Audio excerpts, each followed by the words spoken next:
That's the interesting thing about jury trials in general. Is it improvisational jazz or is it, am I playing a set piece? Well, I kind of want it to be a communication process, right? I want to be talking with them in my closing argument. I don't want necessarily to be talking at them. They can't talk back, but they are speaking internally. They're having an internal dialogue. I'll say something, then they'll think of something that would say in response. I mean, can you imagine being a juror and someone say something different than what you heard in the evidence and you have to sit there and shut the F up? I mean, that's such an awkward system. And you don't even get to ask any questions yourself. And for the most part, I mean, that's something that really kind of blew my mind, just learning about the law and how it works. I mean, besides opening and closing, you're never speaking directly to the jury. You're just asking questions from witnesses or from the accused. You're talking to the jury during jury selection. It's the only time you get to have that give and take. Mm-hmm. But you want to mimic that process in your closing argument in the sense that you want to be asking questions that they're going to be asking in their own heads, and then you answer them. You're trying to anticipate the way they're thinking,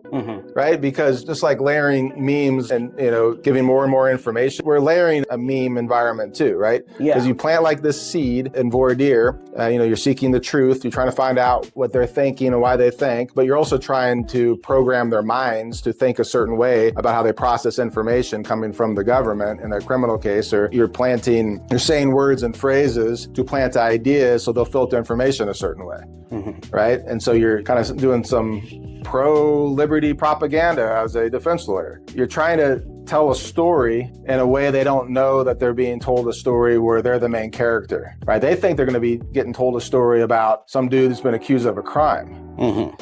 Yes, but that story, any good story is going to be the hero's journey, right? They're going to have a similar structure. You're going to have their ordinary world. Oh, look, who's the hero in this story? It's the poor, falsely accused client, right? That's what you'd think if you're writing a script up for a trial, that you're trying to tell this disjointed story where you don't have conversations. You have each character telling a story in an examination, and then the next character tells a story. So really, they're telling the story is presented in a courtroom setting, but it's told in a way that's not familiar to people.